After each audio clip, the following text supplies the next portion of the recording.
My Lord படத்தோடைய title எடுத்துக்கிட்டோம் அப்படின்னா, மை லார்ட்னா இந்த வார்த்தை வந்து கோர்ட்ல ஜட்ஜுக்கு முன்னாடி சொல்ற ஒரு வார்த்தை. இந்த டைட்டில் இந்த படத்துடைய கதையில ஜஸ்டிஸ், பவர், உண்மையான போராட்டத்த ரெப்ரசன்ட் பண்ணுது. முத்துச்சிப்பியும், சுசீலாவும் இறந்து போயிட்டாங்க அப்படின்னு ஃபேக்கா கிரியேட் பண்ணியிருப்பாங்க. அது உண்மை இல்ல, பொய் அப்படின்னு போராட்டம் பண்ணுவாங்க. என்னதான் வந்து பவரான போஸ்டிங்ல இருந்தாலும், அவங்களுக்குன்னு ஒரு பிரச்சனை வந்துச்சுன்னா, அத எப்படி ஹேண்டில் பண்றாங்க? முத்துச்சிற்பியோடைய கேரக்டர் வந்து ரொம்ப சாதாரண ஒரு கேரக்டரு. அவரு இந்த சிஸ்டத்துக்கு எப்படி அடாப்ட் ஆகுறாரு? ஸோ இதெல்லாம் வந்து கனெக்ட் பண்ற விதமா தான் படத்தோடைய டைட்டில மை லார்ட் அப்படிங்கிற மாதிரி நேம செலக்ட் பண்ணியிருப்பாங்க. சசிகுமார் நடிச்சு ரீசென்ட்டா ரிலீஸ் ஆன படம் மை லார்ட். இந்த படத்தோடைய ஹிடன் டீட்டெயில்ஸ் தான் நாம இந்த வீடியோல பார்க்க போறோம். இந்த வீடியோல ஸ்பாய்லர்ஸ் இருக்கும். நீங்க இந்த படத்த தியேட்டர்ல பார்க்க மிஸ் பண்ணியிருந்தீங்க அப்படின்னா, இப்போ அமேசான் பிரைம் ஓடிடில அவைலபிளா இருக்குது. வேணுங்கிறவங்க செக் பண்ணி பாருங்க. இந்த படத்துல சசிகுமார் முத்துச்சிற்பிங்கிற ரோல்ல ப்ளே பண்ணியிருப்பாரு. இவருடைய கேரக்டர் எடுத்துக்கிட்டோம் அப்படின்னா, புரோக்கர் கிட்ட ஒரு நோட் இருக்கும். அதுல முத்துச்சிற்பியோடைய பேரு மென்ஷன் பண்ணியிருப்பாங்க. அவருடைய பேர காட்டுனதுக்கு அப்புறம் தான் மயிலாடுங்கிற படத்தோடைய நேமே வந்து ரிவீல் பண்ணியிருப்பாங்க.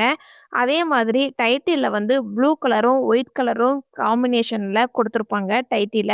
2மே வந்து பாசிட்டிவான ஒரு கலரா தான் இருக்கும். ப்ளூ கலர் வந்து அதர்மத்த தலை தூக்குற கலரா மென்ஷன் பண்ணியிருப்பாங்க. இந்த படத்துல கூட அதுக்கான டயலாக்கா இந்த ஒரு சீன்ல இவர் வந்து கதிர்வேலன் கிட்ட அதர்மத்த தலை தூக்குறதுக்காண்டி நீல கலர்ல கிருஷ்ணன் வரணும்னு அவசியம் இல்ல அப்படின்னு சொல்லியிருந்திருப்பாரு கதிர்வேலன் கிட்ட. இதே இது முத்துச்சிப்பி வந்து ஒரு கட்டத்துல கிட்னி கொடுக்க மாட்டேன்னு சொல்லி ஓடி வந்திருந்தாலும், உண்மையா இருக்கணும் அப்படிங்கிறதுக்காக திரும்பவும் கிட்னி குடுக்கறதுக்காண்டி போயிருப்பாரு. ஸோ இத மீன் பண்ற விதமா ப்ளூ கலரா ஆட் பண்ணியிருந்திருக்கலாம். அதே மாதிரி முத்துச்சிற்பியும் சரி, அவங்களுடைய கேங்ல இருக்கிறவங்களும் எல்லாருமே வந்து வள்ளலார் சாமிய கும்பிடுறவங்களா இருப்பாங்க. ஸோ வள்ளலார் அப்படின்னாலே பொதுவா ஒயிட் கலர்ல தான் நம்ம பார்த்திருப்போம். ஸோ அத கனெக்ட் பண்ற விதமா கூட இந்த படத்தோட டைட்டில்ல ஒயிட் கலரா குடுத்திருப்பாங்க. படத்தோடைய கதை 2023ல நடக்குது அப்படிங்கிறதுக்காண்டி டீட்டெயிலா முத்துச்சிப்பியோடைய கண்ணீர் அஞ்சலி போஸ்டர வந்து பார்க்க முடியும். அதே மாதிரி படத்தோடைய கதை வந்து 2025ல டிசம்பர் 30ல முடிஞ்ச மாதிரி காட்டியிருப்பாங்க. கதிர்வேலன் மூலமா எல்லாத்தையும் நியூஸ் சேனலுக்கு வெளியில கொண்டு வந்த மாதிரி காட்டியிருப்பாங்க. முத்துச்சிற்பியோடைய இன்ட்ரோ சீன் வந்து மார்ச்சுரியில இருந்து வெளியில ஃபர்ஸ்ட் சாங்குக்கு டான்ஸ் ஆடிக்கிட்டே வருவாரு.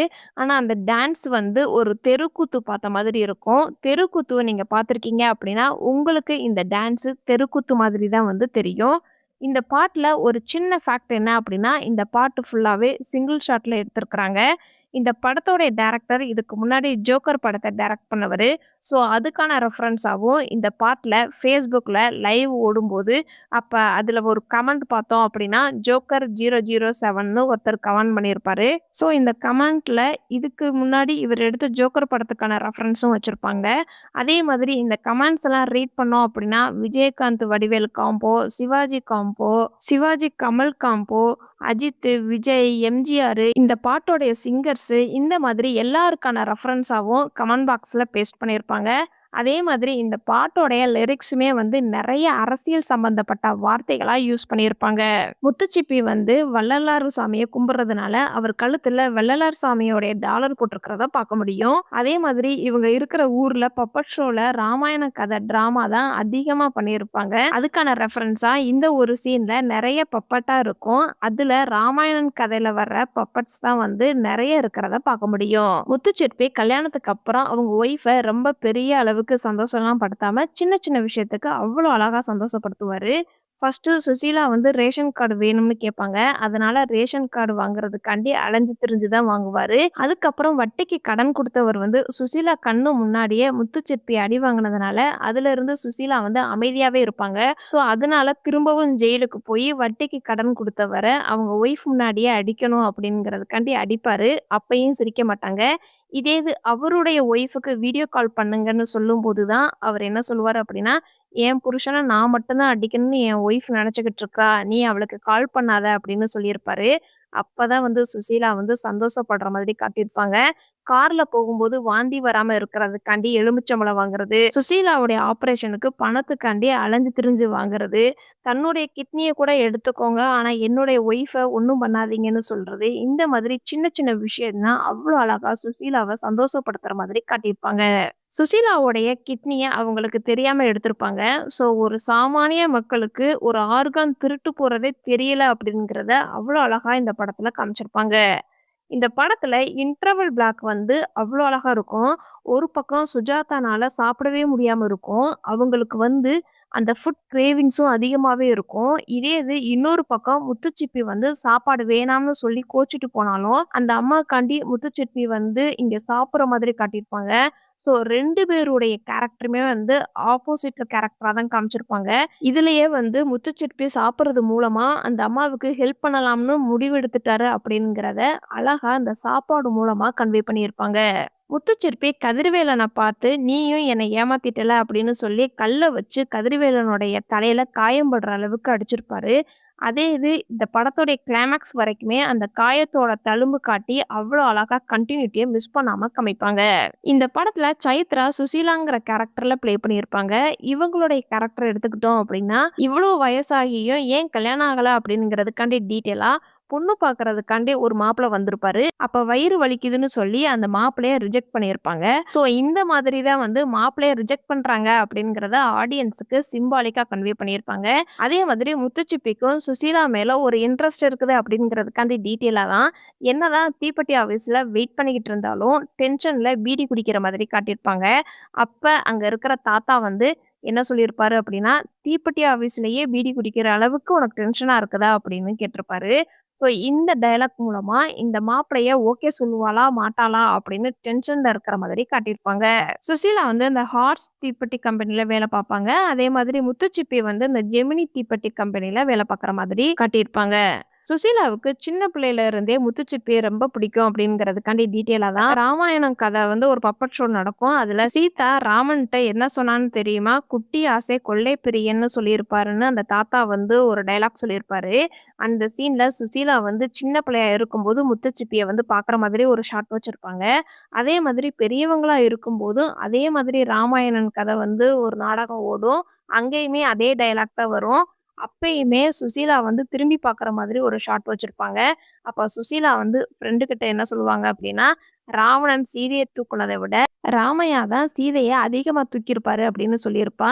ஏன்னா, இந்த ராமாயணன் கதை வந்து சின்ன வயசுல இருந்தே கேட்டு வளர்ந்த மாதிரி இந்த டயலாக் மூலமா காட்டியிருப்பாங்க.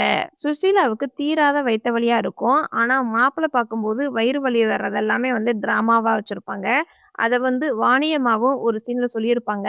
அதே மாதிரி சுசீலாவுடைய உடம்புல அவங்க அப்பா பேயா வர்றதும் டிராமா அப்படிங்கிறதுக்காண்டி டீட்டெயிலா தான் முத்துச்சிப்பிக்கும், சுசீலாவுக்கும் கல்யாணம் ஆனதுக்கப்புறம், "உண்மையிலேயே உங்க அப்பா உன் மேல வந்தாரா?" அப்படின்னு முத்துச்சிப்பி வந்து சுசீலா கிட்ட கேட்பாரு. அதெல்லாம் வந்து கம்பெனி ரகசியம் அப்படின்னு சொல்லியிருந்திருப்பாங்க. அதுவுமே வந்து டிராமா அப்படிங்கிறத சுசீலா சொல்ற டயலாக் மூலமா கன்வே பண்ணியிருப்பாங்க. அதே மாதிரி செகண்ட் ஹால்ஃப்ல ஹாஸ்பிட்டல்ல இருந்து வெளியில போறதுமே, சுசீலாவுடைய உடம்புல அவங்க அப்பா வந்திருக்கிறாரு அப்படின்னு டிராமா பண்ணி தான் வெளியில போற மாதிரி காட்டியிருப்பாங்க. சுசீலாவுடைய அப்பாவுக்கு பீடி குடிக்கிற பழக்கம் இருந்திருக்கும். அதுக்கப்புறம் சுசீலா வந்து அவங்க அப்பாவ பீடி குடிக்காத அப்படின்னு சொல்லி சத்தியம் வாங்கியிருந்திருப்பாங்க. அதே மாதிரி முத்துச்சிப்பிக்கும், சுசீலாவுக்கும் கல்யாணத்தப்பவே பீடி குடிக்கக் கூடாதுன்னு சொல்லி முத்துச்சிப்பி கிட்ட சத்தியம் வாங்குற மாதிரி காட்டியிருப்பாங்க. அதனால தான் சுசீலாவுடைய உடம்புல அவங்க அப்பா பேயா வந்திருக்கும்போது, சுசீலா வந்து பீடி குடிக்கிற மாதிரி காட்டியிருப்பாங்க. ஆனா, சுசீலாவுடைய அப்பாவுக்கு பீடி குடிக்கிற பழக்கம் நிப்பாட்டிட்டாரு அப்படிங்கிறத வச்சு பார்க்கும்போது, சுசீலா பண்றது வந்து டிராமா அப்படிங்கிறத இந்த ஒரு பீடி மூலமா ஆடியன்ஸுக்கு கன்வே பண்ணியிருப்பாங்க. இதுல ஒரு சின்ன ஃபேக்ட் என்ன அப்படின்னா, இந்த பீடி குடிக்கிற சீனுக்காக 17 பீடி சைத்ரா வந்து குடிச்ச மாதிரி சொல்லப்படுது. முத்துச்சிப்பி வந்து இந்த சீன்ல சிடி ஸ்கேன் எடுக்கும்போது பயப்படுவாரு. அப்போ ஒரு டாக்டர் வந்து எக்ஸ்பிளைன் பண்ணுவாரு. அவருக்கு புரியாத மாதிரி தான் இருக்கும். திரும்பவும் சிடி ஸ்கேன் எடுத்துருவாரு. இதே இது சுசீலாவுக்கும் சிடி ஸ்கேன் எடுக்கும்போது அவங்களும் பயப்படுவாங்க. அப்ப முத்துச்சிப்பி வந்து சுசீலா கிட்ட என்ன எக்ஸ்பிளைன் பண்ணுவாரு அப்படின்னா, "டெட் பாடி உள்ளக்க போயிட்டு வெளியில வர்ற மாதிரி தான் இருக்கும். நீ பயப்படாத" அப்படின்னு சொல்லியிருப்பாரு. சுசீலாவுக்கு புரியிற மாதிரி பேசியிருப்பாரு.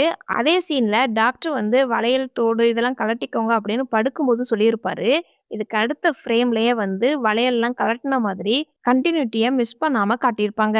ஆஷா சரத் இந்த படத்துல சென்ட்ரல் மினிஸ்டரா சுஜாதா மோகன் கேரக்டர்ல ப்ளே பண்ணியிருப்பாங்க. இவங்களுடைய கேரக்டர் பார்த்தோம் அப்படின்னா, இவங்களுடைய இன்ட்ரோ சீனுமே வந்து பூஜை பண்ற மாதிரி காமிச்சு, தீர்த்தம் வந்து ஐயர் வந்து கொண்டு வந்து சுஜாதாவுக்கு குடுப்பாரு. ஸோ, அதிலேயே வந்து சுஜாதா வந்து இவங்க உடம்பு சரியாகணும் அப்படிங்கிறதுக்காண்டி தான் ரொம்ப பிரேயர் பண்றாங்க அப்படிங்கிறத ஆடியன்ஸுக்கு ஃபர்ஸ்ட் இன்ட்ரோ சீன்லயே கன்வே பண்ணியிருப்பாங்க. சுஜாதாவுக்கு கிட்னி ப்ராப்ளம் இருக்கும். இது எந்த லெவலுக்கு கிட்னி ப்ராப்ளமா இருக்குது அப்படிங்கிறதுக்காண்டி டீட்டெயிலிங்கா தான் ஐயர் வந்து தீர்த்தம் குடுப்பாரு. அப்ப அங்க இருக்கிற நர்ஸ் வந்து, "இன்னைக்கு காலையில குடிக்கக்கூடிய 50 எம்எல் தண்ணி நீங்க குடிச்சிட்டீங்க. இந்த தண்ணி நீங்க குடிக்கக்கூடாதுன்னு" சொல்லியிருப்பாங்க. ஸோ இவங்களுடைய ஹெல்த் கண்டிஷன் வந்து ரொம்ப வீக்கா இருக்குது. இவங்களுக்கு உடனே கிட்னி டிரான்ஸ்பிளான்டேஷன் பண்ணணும் அப்படிங்கிற மாதிரி இந்த ஃபர்ஸ்ட் சீன்லயே ஆடியன்ஸுக்கு இந்த தீர்த்தம் மூலமா கன்வே பண்ணியிருப்பாங்க. ஒரு சில அரசியல்வாதிகள் வந்து உடம்புக்கு பிரச்சனையா இருக்கும். ஆனா அவங்க வந்து நல்லா இருக்கிறாங்க அப்படிங்கிற மாதிரி நியூஸ் மூலமா நம்ம கேள்விப்பட்டிருப்போம். அதே மாதிரி தான் இந்த படத்துலயுமே சென்ட்ரல் மினிஸ்டர் வந்து கிட்னி டிரான்ஸ்பிளான்டேஷன் பண்ணியே ஆகணுங்கிற ஒரு சிச்சுவேஷன்ல இருப்பாங்க. ஆனாலும் யோகா செஞ்ச மாதிரி மீடியால காட்டியிருப்பாங்க. ஸோ இந்த ஒரு சீன்லுமே வந்து அரசியல பத்தி பேசியிருப்பாங்க. சுஜாதாவுக்கு அதீத பசியா இருக்கும். ஆனா அவங்கனால சாப்பிட முடியாது. எல்லா வெரைட்டியான சாப்பாடும் அந்த டைனிங் டேபிள்ல இருக்கும். அவங்க வந்து ஆசையா மோந்து பார்த்து அவங்களுக்குள்ள ஒரு கிரேவிங்ஸும் இருக்கும். ஆனா அவங்களுக்கு ஒரு கிண்ணத்துல கஞ்சி மட்டும் குடுத்துருப்பாங்க. அதே மாதிரி அவங்க பாத்ரூம் போறது ரொம்ப கஷ்டப்படுறாங்க அப்படிங்கிறதையும், என்னதான் பண வசதி எல்லாம் இருந்தாலும், டோனர் கிடைக்கிறதுக்கு கஷ்டப்படுறாங்க அப்படிங்கிற மாதிரியும், ஒரு கிட்னி ஃபெயிலியர் ஆயிருக்கிறாங்க அப்படின்னா, அவங்களுடைய சிச்சுவேஷன் என்ன அப்படிங்கிறத இந்த படத்துல அவ்ளோ அழகா காமிச்சிருப்பாங்க. சுஜாதாவுக்கு ஒரு வழியா டோனர் கிடைச்சதுக்கு அப்புறம், அவங்க வந்து என்னதான் ஒரு இறந்து போற சிச்சுவேஷன்ல இருந்தாலும், நம்ம வந்து திரும்பவும் உயிர் பிழைச்சிடுவோம் அப்படிங்கிறத தாண்டி, திரும்பவும் அவங்களுடைய உண்மையான கேரக்டர் வந்து வெளியில வரும். அத எப்படி காட்டியிருப்பாங்க அப்படின்னா, அந்த டோனரோட கம்யூனிட்டி என்ன அப்படிங்கிறத கேட்பாங்க. அப்ப முத்துச்சிற்பிக்கே தெரியல அப்படிங்கிற மாதிரி சொல்லியிருப்பாங்க. அதுக்காண்டி முத்துச்சிற்பிய வந்து ஐயர் எல்லாம் சேர்ந்து தண்ணி ஊத்தி அபிஷேகம் பண்ணுவாங்க. இந்த தண்ணி என்ன அப்படிங்கிறதுக்காண்டி டீட்டெயிலா தான் அது அவங்களுடைய பூஜை ரூம்ல இருக்கிற நர்மதை, சரையு, பிரம்மை இந்த 3 தீர்த்த குடத்த முன்னாடியே ஆரம்பத்திலேயே காட்டியிருப்பாங்க. அதிலிருந்து தான் முத்துச்சிற்பிய சுத்தப்படுத்துறாங்க அப்படிங்கிறத இந்த சீனு அவ்வளோ ஒரு ஆச்சரியப்படுற அளவுக்கு காட்டியிருப்பாங்க. என்னதான் உயிருக்கு போராடினாலும் என்னுடைய கம்யூனிட்டி தான் எனக்கு வேணும் அப்படிங்கிற மாதிரி சுஜாதா வந்து நான் யார்கிட்டயும் பிச்சை எடுக்க விரும்பல. அதனால ஒரு பொருள குடுத்து நான் எனக்கு கிட்னி வாங்கிக்கிறேன் அப்படிங்கிற மாதிரி ட்ரஸ்ட்ட குடுத்து கிட்னிய பிள்ளைங்க கிட்ட கேட்பாங்க. அப்ப என்னதான் அவசரத்துல மகன் வந்து சைன் போட்டாலும் அவருக்கு குடுக்குறதுக்கு விருப்பம் இருக்காது. அதனால தண்ணி அடிச்சிருக்கிறேன் அப்படின்னு சொல்லியிருப்பாரு. பொண்ணுமே வந்து தண்ணி அடிச்ச மாதிரி காட்டியிருப்பாங்க. 2 பேருமே ஃபோன் எடுக்க மாட்டாங்க.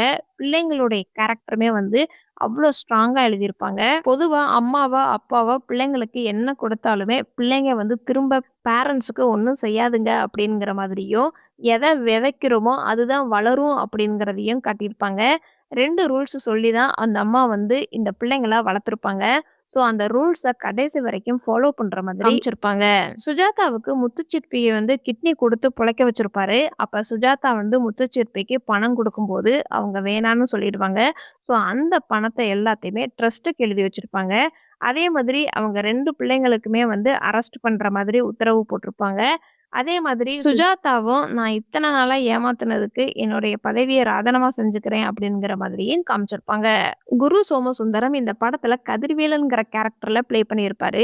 இவருடைய ஆஃபீஸ்ல வந்து ஒரு டயலாக் சொல்லியிருப்பாரு. நான் வந்து நேர்மையா இருக்கிறதுனால எனக்கு கிடைச்ச பரிசு இதெல்லாம் அப்படின்னு ஒரு டயலாக் வரும். அதுல உடைஞ்ச கண்ணாடி, உடைஞ்ச மொபைல், இவர அடிக்கிறதுக்காண்டி யூஸ் பண்ணுன கல்லு இதெல்லாம் எடுத்து அவருடைய ஆஃபீஸ்ல ஷோகேஸ்ல வச்சிருப்பாரு. அதே மாதிரி அரசியல் தலைவர்கள் எல்லாத்தையுமே வந்து பொறுக்கி அப்படின்னு ஒரு டயலாக்க சொல்லியிருப்பாரு. ஆனா அத வந்து விஷுவலா காட்டும்போது அரசியல் தலைவர்களுடைய போட்டோவ பிளர் பண்ணி காட்டியிருப்பாங்க. செகண்ட் ஹாஃப்ல கதிர்வேலன சுஜாதாவுடைய டீம்ல இருக்கிறவங்க லாக் பண்ணி வச்சிருப்பாங்க. கிளைமாக்ஸ்ல தான் வந்து கதிர்வேலன ரிலீஸ் ஆகுற மாதிரி கன்டினியூட்டி மிஸ் ஆகாம காட்டியிருப்பாங்க. இந்த படத்துல ஒரு சில கேரக்டர்ஸ் உடைய சீன்ஸ் எல்லாம் இன்ட்ரஸ்டிங்கா இருக்கும். படத்துடைய ஸ்டார்ட்டிங்ல ஒரு புரோக்கர காமிச்சு தான் படமே வந்து ஸ்டார்ட் ஆகும். அப்ப அவரு என்ன புரோக்கர் அப்படிங்கிறதுக்காண்டி டீட்டெயிலா தான் அவரு கிளம்பிக்கிட்டு இருக்கும்போது, அவருக்கே கிட்னி ஆப்பரேஷன் பண்ண இடத்துல பவுடர் அடிக்கிற மாதிரி காமிச்சிருப்பாங்க.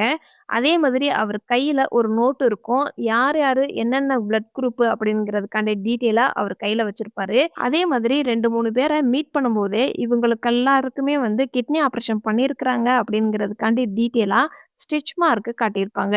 இந்த ஊர்ல என்னென்ன கம்யூனிட்டி பெரிய அளவுக்கு இருக்குது அப்படிங்கிறத இந்த கல்யாண ஃபங்ஷன் மூலமா ஆடியன்ஸ்க்கு நடிகர்கள் போட்டோ போட்டும் காமிச்சிருப்பாங்க. வாணியம்மாவுடைய கேரக்டர் எடுத்துக்கிட்டோம் அப்படின்னா, இவங்களுடைய கேரக்டர் வந்து இன்ட்ரஸ்டிங்கா இருக்கும். வாணியம்மா வந்து ஃபர்ஸ்ட்டு அம்மா, அப்பா இல்லாத பிள்ளைங்கள நல்லா பார்த்துக்குவாங்க. ஆனா, ஒரு ஏஜ் ஆனதுக்கு அப்புறம் சீக்கிரம் கல்யாணம் ஆகி போங்க அப்படின்னு சொல்லுவாங்க. அது வந்து பார்த்துக்க முடியாம தள்ளி விடல. அதுக்கப்புறம் அவங்களுடைய வாழ்க்கைய அடுத்த கட்டத்துக்கு கொண்டு போற மாதிரி, அக்கறைப்படுற மாதிரி அந்த அம்மாவ காட்டியிருப்பாங்க. அதனால தான் முத்துச்சிப்பி வந்து சுசீலா கிட்ட என்ன சொல்லியிருப்பாரு அப்படின்னா, "வாணியம்மா வந்து உன் மேல ரொம்ப பிரியமா இருக்கிறாங்க. அதனால தான் வந்து கல்யாணம் பண்ணிட்டு போ" அப்படின்னு சொல்றாங்கன்னு சொல்லியிருப்பாரு. அதே மாதிரி அந்த அம்மா வந்து செகண்ட் ஹாஃப்ல எங்கேயுமே காட்டியிருக்க மாட்டாங்க. ஆனா முத்துச்சிப்பியும், சுசீலாவும் சாமி கும்பிடும்போது வாணியம்மா இறந்து போயிட்டாங்க அப்படிங்கிறத இந்த ஒரு ஃபோட்டோ மூலமா ஆடியன்ஸுக்கு கன்வே பண்ணியிருப்பாங்க. சுசீலாவுடைய அப்பா கேரக்டர் பார்த்தோம் அப்படின்னா, ஃபர்ஸ்ட் டைம் முத்துச்சிப்பிய பார்க்கும்போது சாப்பாட திருடி எடுத்து சாப்பிட்டுட்டு இருப்பாரு. அப்ப வள்ளலார் கோயில்ல முத்துச்சிப்பியையும் வச்சுக்குவாரு. முத்துச்சிப்பிய சின்ன பிள்ளையில இருந்தே வளர்த்ததுனால தான், சுசீலாவுடைய அப்பா இறந்து போனதுக்கு அப்புறம் முத்துச்சிப்பி வந்து சுசீலாவ பார்த்துக்கிற மாதிரி காட்டியிருப்பாங்க. அதே மாதிரி இன்டர்வல் பிளாக்ல முத்துச்சிப்பி வந்து அந்த அம்மாவுக்கு கிட்னி குடுக்கணும் அப்படிங்கிறதுக்காண்டி சாப்பிடுவாரு. இந்த பக்கத்து சுஜாதானால சாப்பிட ஆசைப்படுவாங்க. ஆனாலும் அவங்கனால சாப்பிட முடியாத அளவுக்கு காட்டியிருப்பாங்க. ஸோ இந்த படத்துல அந்த சாப்பாடு அப்படிங்கிறது ரொம்ப முக்கியத்துவம் குடுத்திருப்பாங்க. சுசீலாவுக்கு உடம்பு சரியில்ல அப்படின்னு முத்துச்சிப்பி வந்து ஒருத்தர்கிட்ட வட்டிக்கு கடன் வாங்கியிருப்பாரு. அவருக்கு கிரிக்கெட்டு, நாயி, பணம் இந்த 3 ரொம்ப புடிச்ச மாதிரி காட்டியிருப்பாங்க.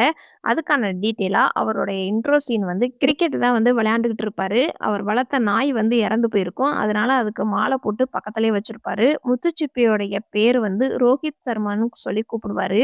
எப்பலாம் பணம் குடுத்து ஹெல்ப் பண்றாரோ, அப்பலாம் வந்து ரோஹித் சர்மான்னு தான் வந்து பேர மென்ஷன் பண்ணியிருப்பாரு. இதே இது பணத்த கராரா வசூல் பண்ணணும் அப்படிங்கிறதுக்காண்டி மட்டும் தான் முத்துச்சிப்பின்னு நேம மென்ஷன் பண்ணியிருப்பாங்க. ரேஷன் கார்டு குடுக்கும்போது மானியத்த மாசம் மாசம் வாங்கிக்கோ அப்படின்னு சொல்லி தான் வந்து குடுப்பாரு. ஏன் அப்படி சொல்றாங்க அப்படின்னா, இந்த காலகட்டத்தில தான் இந்த கதை நடக்குது அப்படிங்கிறதுக்காண்டி இந்த சீன வச்சிருந்திருப்பாங்க. கோர்ட்ல ஜட்ஜ ஒண்ணுமே பண்ண முடியாது அப்படிங்கிறதுக்காண்டி பாம் வச்சதா நியூஸ் வந்துச்சு அப்படின்னு பொய் சொல்லி, இந்த கோர்ட்டுக்குள்ள முத்துச்சிப்பியும், சுசீலாவும் இருக்கிறாங்களா அப்படின்னு தேடுற மாதிரி காட்டியிருப்பாங்க. ஸோ அப்ப வந்து இந்த ஜட்ஜ் வந்து என்ன சொல்லுவாரு அப்படின்னா, கோர்ட்ல வந்து நீதிய தேடுறீங்களா? அத ஏன் இருட்டுல தேடுறீங்க? அப்படின்னு கேட்பாரு. ஸோ இந்த டயலாக் எல்லாம் வந்து அவ்ளோ அழகா சீனுக்கு ஏத்த மாதிரி ஸ்ட்ராங்காவே வச்சிருப்பாங்க. இந்த படத்துக்கும், சுப்பிரமணியபுரம் படத்துக்கும் ஒரு சிமிலாரிட்டி சீன்ஸ் இருக்கும். சுப்பிரமணியம் படத்துல படத்துடைய கடைசி சீன்ல கஞ்சா கருப்ப குத்திட்டு ஒருத்தரு ஹாஸ்பிட்டல்ல ரொம்ப நேரம் நடந்து போற மாதிரி தான் வந்து காட்டி படத்த முடிச்சிருப்பாங்க. அதே மாதிரி தான் இந்த படத்துலயும் சுஜாதா கிட்ட பேசிட்டு ரொம்ப நேரம் ஹாஸ்பிட்டல்ல நடந்து போற மாதிரி தான் காட்டி படத்த முடிச்சிருப்பாங்க. மயிலாட் படத்த நீங்க ஒரு தடவையாவது பார்த்துருக்கீங்க அப்படின்னா, இந்த வீடியோக்கு லைக் பண்ணுங்க. இந்த படத்துல நடிச்ச எந்த கேரக்டர் ரோலும் உங்கள ரொம்ப இம்ப்ரெஸ் பண்ணுச்சு அப்படிங்கிறத கமெண்ட்ஸ்ல சொல்லுங்க. இதுக்கு முன்னாடி நம்மளுடைய சேனல்ல அஞ்சாதே படத்தோட ஹிடன் டீட்டெயில்ஸ் வீடியோ அப்லோட் பண்ணியிருக்கிறோம். வேணுங்கிறவங்க கமெண்ட் பாக்ஸ்ல லிங்க் இருக்குது. செக் பண்ணி பாருங்க. மயிலாட் படத்துல இதெல்லாம் நான் நோட் பண்ண சின்ன சின்ன ஹிடன் டீட்டெயில்ஸ். இந்த மாதிரி படத்தோட ஹிடன் டீட்டெயில்ஸ் நீங்க இன்னும் தெரிஞ்சுக்கணும் அப்படின்னா, நம்மளுடைய சேனல சப்ஸ்கிரைப் பண்ணி பெல் ஐகானையும் கிளிக் பண்ணுங்க.